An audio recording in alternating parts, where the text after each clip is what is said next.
Hello and welcome to Tea and Oversharing. We are the digital support group for pregnancy, birth and the postnatal period. Today we're talking about birth, so I just wanted to add a couple of trigger warnings and content notes at this point. The video that you're about to watch is a discussion between myself and Nadia, who runs our podcast over at Mama Talk. And we started out with the same plan for our birth. So we both wanted a home water birth, and we ended up with very different experiences. So while the discussion that you're about to see does not in any way include everything that might happen to you in birth, it should give you an idea of what it's like at two ends of a very wide spectrum. Without giving the game away too much, we are going to talk about induction, caesarean section, obstetric cholestasis, internal examinations, and retained product. So if any of those things might be a trigger for you, please do bear that in mind before you watch. And also, my son actually guest stars in this video. At various points, I'm kind of leaning out of shot to comfort a small person. And also, at various points, one of us is kind of carrying him around, jiggling him, while the other talks about her experience. So it's slightly scrappier than some of our previous work, but I hope that it doesn't distract too much. And we would love, as ever, to hear your guys' thoughts, comments on our experiences. Please tell us your birth stories. And also, as we were filming this, we realised that there were various things that we were a bit unsure about our own experiences, and we would love to get your guys' feedback on that. Alright, hope you enjoy. Thanks for watching. Okay, so you were induced. Yes, I was induced essentially because I was diagnosed with cholestasis at week 35 in my pregnancy, and they had said that the standard procedure was to be induced at week 37, and I was keen on postponing it as much as possible and try and induce myself naturally, and therefore, but however at week 37 I had more news that not only was my liver failing, my kidneys were failing too, and meaning that I had really low platelets, so there was risk of, if my blood, I was hemorrhaging, or if I had a cut or in some way, I wouldn't be able to clot, my blood wouldn't clot because there wasn't sufficient platelets to do so. So because the doctors seemed so worried about that, and I then decided to go forward with the induction. Which to me sounds a little bit odd, right? And like maybe somebody can kind of give us some feedback about this, because if you have an induction, then your chance of a caesarean goes up. So if they were worried about you having a cut or bleeding, like I'm not quite sure like how that. Do you know what I mean? I know. Yeah. I know. But it's quite important, like later in the story, that was the reason why that you chose to do that. Okay, so tell us about your first stage of labour. So my first stage of labour was I was induced week 37 and a half, and I went in on a Thursday evening to start the induction. I was started, I think, as all inductions start off with pessary. I had 2 pessaries, and then after that cycle I had the gel. I think with the gel and the second pessary, I was going through quite good contractions. I was I felt them, and I was trying to bring them on stronger by walking up the stairs in Lewisham Hospital. And my mum was really encouraging me, and I remember we even went out of the hospital for a walk and to get some food, and I was like, oh, let's go and get my nails done. I was like, no, the contractions are coming on too strong now, I can't do it. But and then after the gel I had, they suggested to do to break my waters, and they struggled to do that because they said that my uterus was quite retroverted quite far, and they tried twice. I think the midwife tried, and then the doctor tried, and then finally she broke my waters. But as she was breaking my waters, she was like, okay, well now I'm going to do a sweep and open you up a bit more and everything. So I think that's where it went wrong a little bit. I had no idea about. I had read up about everything else, induction, but I hadn't read up about the risks of water breaking if they break it. And what are those risks? Because I don't know that. Well, I only know the risk that I ended up having, which was that my water then became infected, which was in the end the reason for the cesarean. Right. Okay. So it could have been, the infection could have been from them breaking the waters. Okay. Or it could have come in from another time when they had examined me. And what was just to clarify, what was the reason that they decided to break the waters? Because you were already contracting by that point. Yeah, I was already contracting, and they just said, this is the procedure, this is the next step, and we hope that the breaking the waters will bring on, bring her on. So basically just make it go faster. quicker. Alright, yeah. okay. And did you feel at any point that you could have said no, or did you want to say no? I didn't think it was a bad thing, breaking the waters, because in my mind, I think from movies and things like that, I had always thought, water's breaking, that's a good sign. So when they suggested water's breaking, I was like, okay, that's a good sign, things are going to move along. And I remember feeling relieved when I felt the water's breaking, like rushing. I remember crying because I was like, yes, she's coming, and we don't have to continue. But that's another thing that I think we've talked a little bit before about the media representations of birth. Yeah. And that whole thing of like, comedy water breaking in the supermarket or something. And actually, the water breaking is such a weird thing. Yeah. And it doesn't happen at the beginning. It doesn't necessarily mean like once you water break, the baby's coming. Yeah. It can happen just right at the end. Yeah, like so my waters broke like while I was pushing my son out. And like some people, their waters break like 24 hours before anything starts. Or even they give birth and the waters are still intact. Yeah. Which is amazing. Yeah, that would be pretty cool.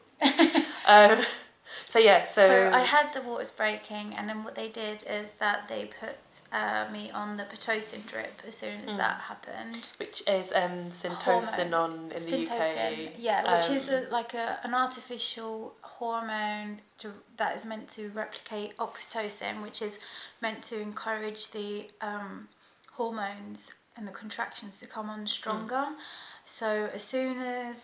And they up the dose every 15 minutes, which is really intense for the body. And I think that's the reason why they say go for pain relief, like an epidural or something.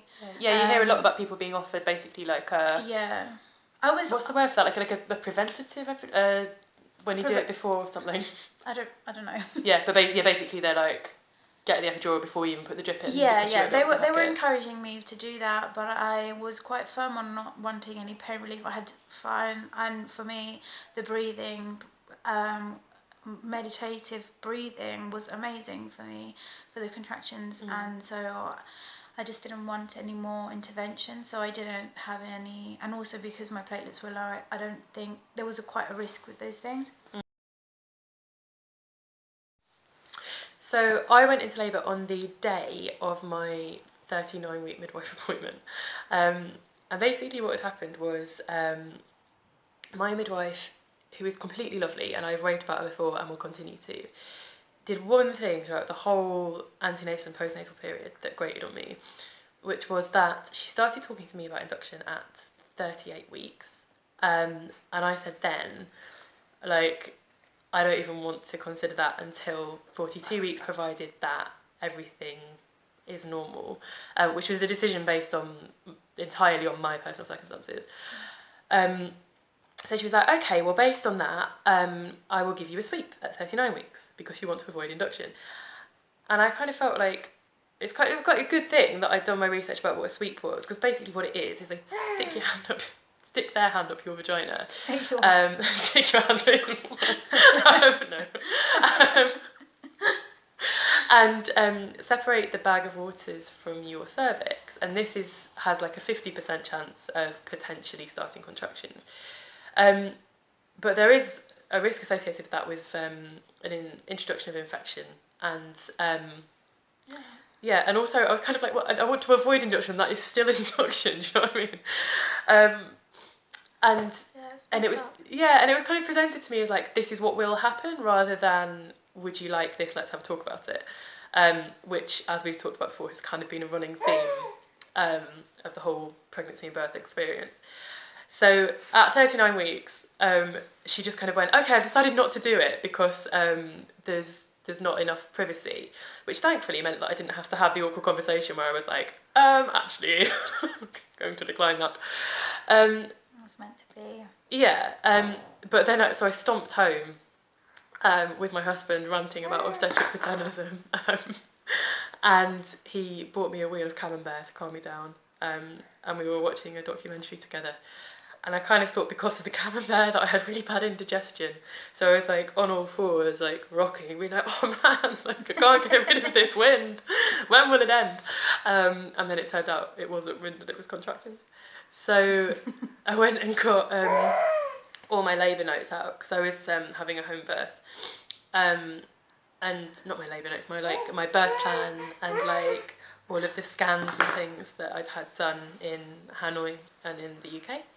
And my son is staring off at me lovingly. And I laid them all out for the midwife, kind of had a last check-in with my husband. And then because I was hypnobirthing, I basically put myself into hypnosis using the techniques that I'd learned there. And there I stayed. So I was contracting from the get-go every 2 minutes, and the contractions just got longer and more intense. So I spent most of the first stage kind of pacing around my flat, completely naked, spending time on my birth ball, like doing a lot of hip rotations and things, and like kneeling down and putting the ball behind my legs and then like bouncing back on it like that. I got in the bath for a bit, and we called the midwife basically at the point where I felt like I needed to get into the birth pool.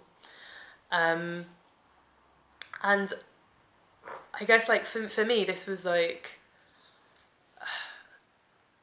it was such a revelation because we've talked before about like fears around birth and stuff and fears around labour. And not only would I say that like there wasn't a time in the first stage where I really felt pain. It was like a tightening. Yeah. But generally that combination of like oxytocin and adrenaline basically made me feel a bit like I'd taken some like extremely high quality MDMA. And that coupled with like having the kind of music that I wanted on, and my husband doing a lot of massaging on my back. And later when I was in the pool, I was like on all fours and he was using a pan to like pour water on my back. That sort of stopped it. So Yeah, definitely. And how were the contractions for you? Like, how did they feel? Did they feel like powerful? Intense? Yeah, it was powerful and intense. Yeah. And as they like, you know when you have like any kind of doctor's appointment and they say something's going to be uncomfortable, and what they mean is this is going to cane, brace yourself.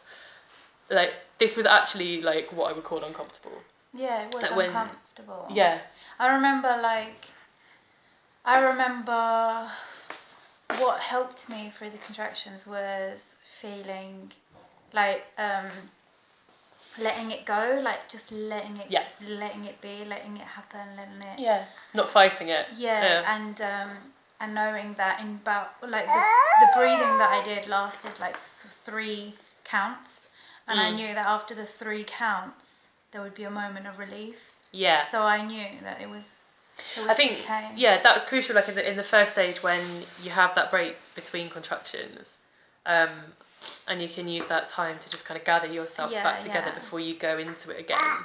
Like, people talk about it as like riding waves. And that's what it felt like. It can be like that. Yeah, but ultimately, I felt extremely powerful. And I remember like he was born the night before the Brexit vote, which you may remember was like this like suitably stormy night. It was a big lightning storm. And I remember being on my birth ball in my bedroom with my husband like massaging my back, and this lightning storm happening outside, and just feeling like I'm bloody Gaia, like this is insane. It got to a point where I was at the end of the pessary, and they had said to me that I had a mild temperature, 37.5, and therefore I had infection, and they were worried that it would risk going passing on to my baby. And maybe should we just whoa there. Close up on my boobs. They're good boobs. Okay. Thank you. Yeah. Okay, so basically, they've been told that I had risk of infection because also baby's heart rate was up and down. But I think I was so stressed at this point because at the end of the Pitocin drip, I don't know if any other woman has had this, I was physically shaking, like convulsing. My whole body was like this, every part, every limb, and I was trying to control it because I didn't want the doctor to see me vulnerable. It's just so shit that because I felt like if they saw me vulnerable, they felt like I wasn't in control of such things. So they thought, oh, she's vulnerable and she can't do this, so let's just do intervention even more. Yeah. But and then actually like after the birth, and I think actually my mom and my husband thought that because I was so calm and dealing with the pain so well without any pain relief, they thought actually I wasn't in proper labour. Yeah, you do hear a lot about that from people that hit so maybe if I was played it up, they would have been like, oh my gosh, the baby's about to come, because and just before, so they said because of the risk to baby, pass infection to baby, and because I was moving, I had the loss of contact, and I think that may have been part of the problem. The loss of contact and the heart rate.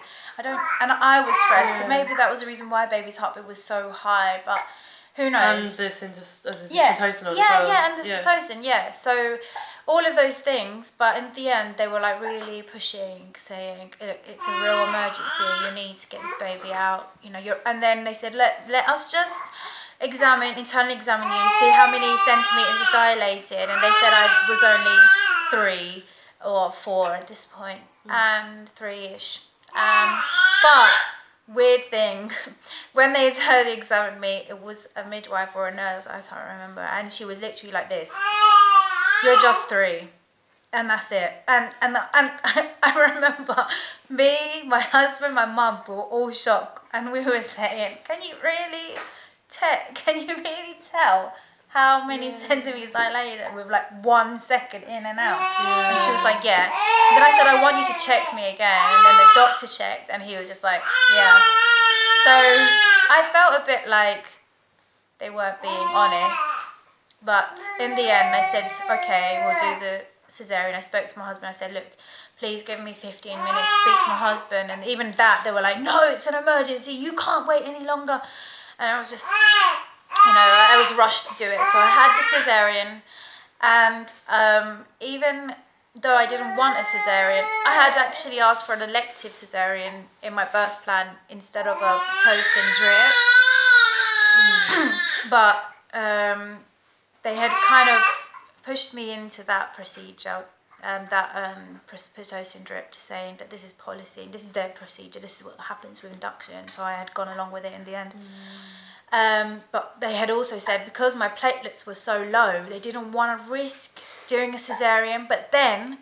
And they had also warned me that I had to have a blood test 3 hours before a cesarean. But when it came to the point where they said I had to have cesarean, they were like, oh no, your platelets are fine, they're high enough, and it's too much of an emergency to do a blood test. And you know what, right? All of this stuff, like just these little inconsistencies that have kept happening, like, how are you meant to trust? Yeah, exactly. Like anybody. From the very beginning, I didn't trust them. Like, I went for the induction. I went for the cesarean, and it was a beautiful experience, even though I didn't want it. I remember feeling like she's finally coming now. Yeah. I'm gonna see her soon, and I just wanted to see her. And I remember,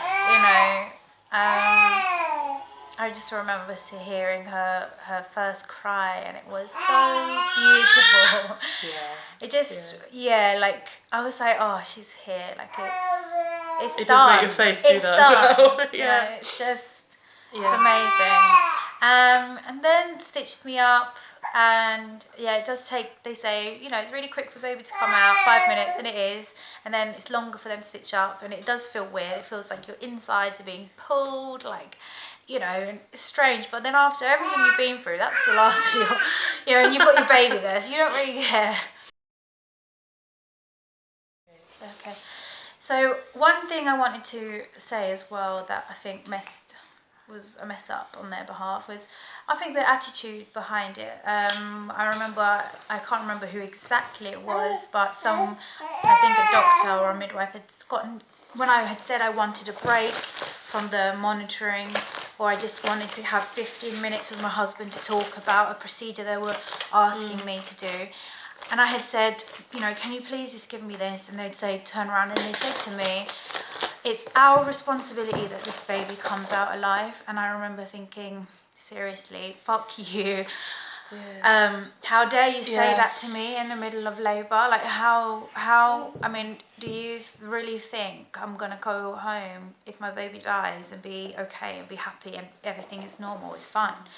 I think it's another instance of something that comes up a lot, which is like this idea that people will always say, oh, it doesn't matter what happened in birth as long as your baby is healthy, and you're like, show me the woman that does not want a healthy baby and that would not put herself second. Exactly. But it's a false dichotomy. Like, of course you care about the state of your body and your emotional health, and you want to do the best thing for that as well. Yeah. I felt there was this attitude. It was like, come on, I wanted to be like, all right, I want to get this baby out. And I think every woman who's in the middle of labour wants to get their baby out safe. I mean, who come on, like, that's just natural. No, you carried your child for 9 months, so you don't want to, like, oh, fuck this last bit, whatever happens. You know, so I think, like, it's that kind of point of view. I think they didn't, I had this attitude. They're like, come on, let's team up, let's do this, let's do the best we can do to get this baby out. Let's work together. You know, instead of like, they kind of doubting that you want the best thing for yourself and for this baby, and therefore they have to fight against you.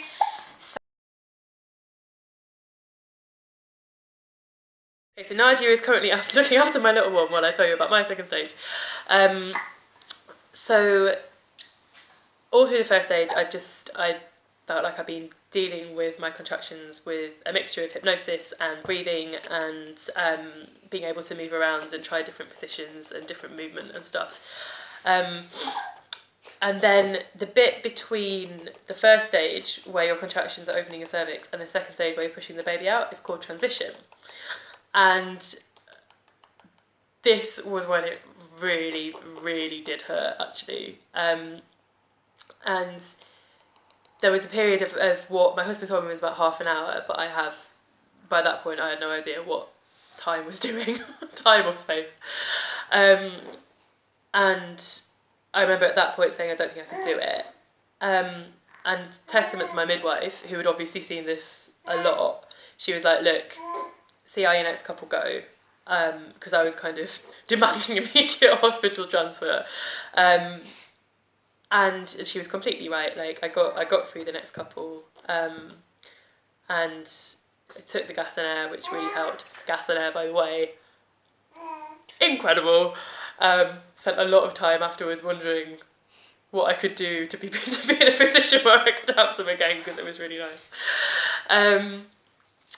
And so then at that point, so while I was pushing, my waters went. And a second midwife had arrived just before this point. And I remember the atmosphere in the room shifting slightly and her saying, okay, there's meconium, we've got to get you out of the pool and get the baby born as quickly as possible.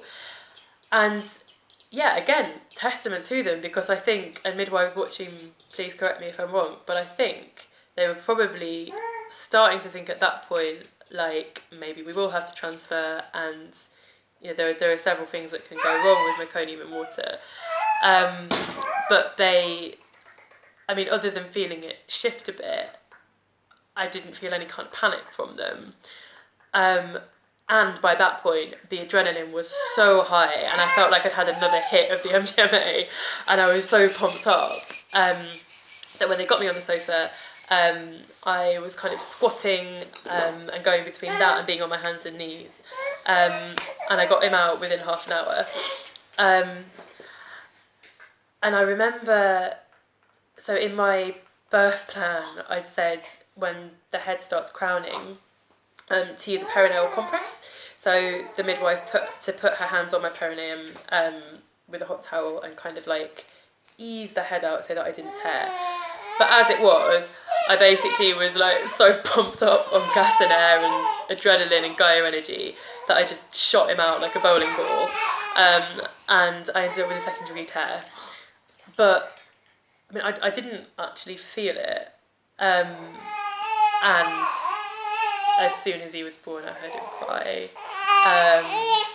And it was unreal. Like, I remember she had to kind of lunge and catch him because I pushed him out so quickly.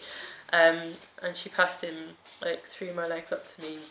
And then I was just on my back holding him.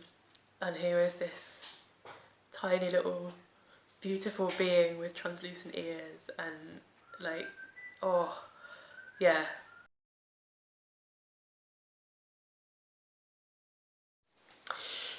So, the thing about the third stage of labour is it's another thing that nobody talks about. So, any birth story that you see on the telly, and any birth story that people tell you generally will end at the point I just did, where I was like, and then they put the baby in my arms and it was lovely. But actually there's this whole other bit, because you've still got the placenta inside that you have to get outside. And there's various stitching and stuff to be done in my case. And basically the standard procedure pretty much these days in hospital, as far as I know, and again, correct me if I'm wrong, is that they will give you an injection of syntocinon in your thigh, so that the placenta comes out more quickly because it'll make your womb contract. And I said in my birth plan, I don't want that. I want a physiological third stage. I want the placenta to come away naturally. It takes a bit longer. I don't care. And I still can't really remember why they said that they wanted to give me the syntocinon. I think it might have been to do with the meconium in the waters, but I'm not sure. But the thing was that because I was having this like insane love rush with my newborn baby on my chest, and my labour was over and I was all loved up, I was basically just like, I do not give a shit what you do from this point, whatever you want, like, I'm just going to snuggle this thing. So they did, and the placenta came away, didn't really feel anything. But I remember the second midwife who'd come in, looking down at the mess that was my vulva, and going, yeah, the membranes are ragged. And I'm not sure if that was the membranes from the placenta or the membranes from the amniotic sac or what, but I remember her having to kind of twist and pull them, and then her saying, okay, like, I think I've got everything, but if there's anything left in there, it will come out naturally. And if there is one thing that I wish, in retrospect, I had done differently, it's that I wish I'd stuck to my guns about the physiological third stage, because that was where everything kind of spiraled for me, and we'll talk about that in the postnatal video. But suffice to say that although Nadia and I started out at opposite ends of the birth spectrum, we ended up in a similar place actually, because of what turned out to be retained product. After delivering Elsa, I was left in recovery, and the midwife that I had, the last midwife that I had who delivered the baby, who I wasn't keen on, she was writing up the notes in the book, and at this point I was complaining. I had a blood pressure machine strapped on my arm to check, and I had gotten to a point where I was feeling so ill, I was itching all over. I wasn't worried about that because I had been told a side effect of the spinal block that I had for the cesarean, but I had this feeling like I was losing it, and I had no. I was feeling sick and hot and dizzy, and I had said to the midwives, please take this blood pressure off me. I can't take any more. I've had enough. And they were saying, no, just one more round. And I was like, please get me a fan. I'm burning up. I can't take this. And then the new midwife came over and took over from the old one. And if it wasn't for her, I don't know if I would have made it. I'd love to meet her again and thank her for my life. So when she arrived, she checked my bed straight away and saw that I was hemorrhaging and I had lost too much blood at this point. She ran to get the doctor arrived, and they examined me internally, or he examined me internally, and he tried to remove, he said, while he was examining me, he said there's too many membranes stuck left inside. Which is from the placenta, right? Yeah, from the placenta and also from the wall. The bag of waters. Yeah.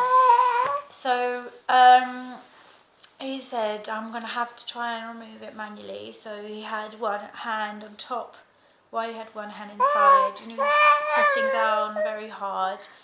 And I was screaming out in pain. And it was strange because I was still feeling numb from the spinal block, but I could feel the pain from it. And I was thinking, wow, if I can feel the pain and I'm numb, this must be really, really, like, I'm going to have bruising inside.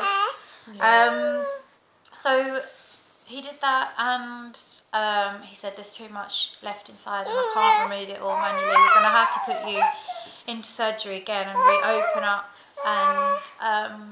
And I said, does my husband know? Does my mum know? No. They said they ran and got my mum and my husband. And my mum came in at the point where I had to sign this consent form, and she said that you were so gone, like you were white, and they had to hold up your arm for the consent form. And they said to me in it that, I remember they said that if there may be a risk that we have to give you a hysterectomy if there's too much damage. So I went into the surgery, and my husband was, I remember he had just arrived when I was going from one room to the other room for the surgery, and I thought I was dying.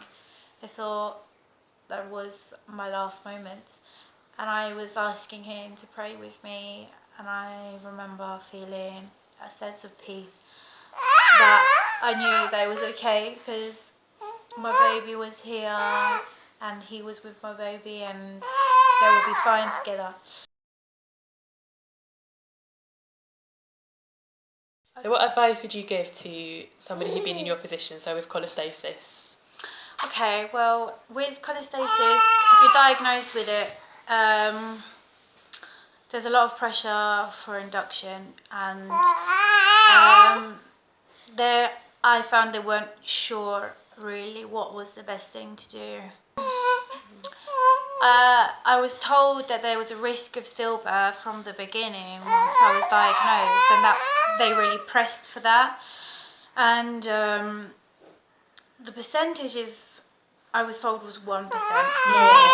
And then now I've just found out recently that on their ward booklet on information on cholestasis, which is what they give to the doctors, right? Not what they give to the patients. patients. I asked which is on the ward, on the labour ward, and it says there's no actual evidence to prove that there's any further risk that the baby will be born stillborn with a woman with cholestasis and a woman without cholestasis. So that puts everything in a different light, in a different perspective. Yeah. But I think once you've been told that there's a risk of stillborn, it's really hard to go back. Of course. So I've been informed that there may be 50% more likely that will come back in another pregnancy once you've had it. So in my mind, I'm already sort of preparing myself that I may have it again. I may not. Every pregnancy, every birth is different, and also one thing that this birth taught me is that birth can change in a matter of moments, and life can change in a matter of moments. So you know, really, life is precious. But I don't know. I don't think I would be keen on inducing again. It didn't get me anywhere. It got me more in a position stuck, and it got me in a position where now like there are further risks to another pregnancy or another birth because I have the scar, I have the wound that is more can't take the same pressure that a wound a scar would without a scar would. So I think if I had another pregnancy, depending on the circumstances again, I would probably wait a little bit longer. Yeah. But I can't give that advice to anybody. That's just my personal thought. But that's the difficult thing with cholestasis. There's not much research done, and I think many women maybe did have it before because the symptoms are itching on the hands and the feet. I had very, very little symptoms, and for a very short time, and it went away.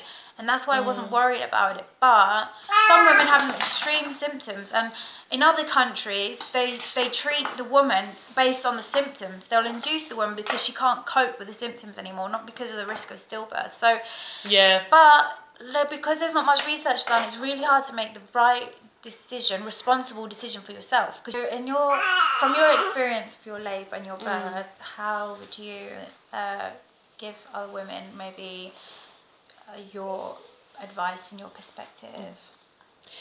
I guess for me, one of the main reasons why I think I was able to have the experience that I was, aside from everything having gone smoothly in my pregnancy after the first trimester, was my partner actually. And it wasn't just that he was sort of supportive of what I wanted to do in terms of the hypnobirthing and the home birth and the water birth. It was the fact that he was like as informed as he was about all of those things. So my husband is a meditation practitioner and a trained hypnotherapist. So in terms of people to go into having the kind of birth that I did with, he was like pretty great. But the kind of hypnobirthing that I did also got us to do role plays of the non-kinky kind. About basically, so like, okay, if X intervention is suggested, what questions do we ask? Definitely good to do this. Yeah. Prepare yourself. Yeah, and also, and basically like make sure you have an advocate, because like you were saying, you need to be in your world doing your thing. Yeah. And of course, like there might be points where like they really need to talk to you, but the more of that you can pass on to an advocate, the better. So like he knew exactly what questions to ask about all of the interventions that we felt might be offered, and he knew what my position was, and he knew where all my red lines were. So I felt not only supported, but like I had this kind of lion by my side that was gonna like, it was lovely. And I think whoever that person is in your life, be it your romantic partner, your mum, your friend, like whoever, I think having basically team you in the room is really important. And the other thing, you can probably see my baby pulling my hair. The other thing was related to what we just talked about the third stage of labour. So after like the birth was done, I remember basically it was me and a couple of midwives sat around drinking tea and talking about Brexit because it was the day of the vote. And then they went and they took all my notes. So I didn't know that I had this second degree tear actually. This was something that I found out afterwards. I knew I'd torn. But I remember saying to my husband, like, shit, like, I don't know how to care for my stitches. I don't know how badly I've torn and like what the prognosis for that is. And also, crucially, no one had really checked my bum. And for various reasons, which I will talk about in the postnatal video, it's really important that someone checks your bum. So ask them to do that. So thank you for tuning in to Tea and Oversharing's third video, Birth at Two Ends of the Spectrum. Please leave a comment. Please let us know what you thought of our birth stories. Share your birth story. And if you want to comment on anything that we've said, or correct us, in fact, please do.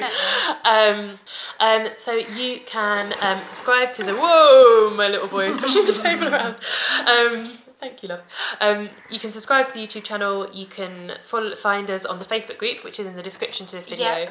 And you can also follow us on Twitter these days. We are at capital T and oversharing. And we will see you next week when we will be back to talk about all things postnatal. Bye for now. Bye.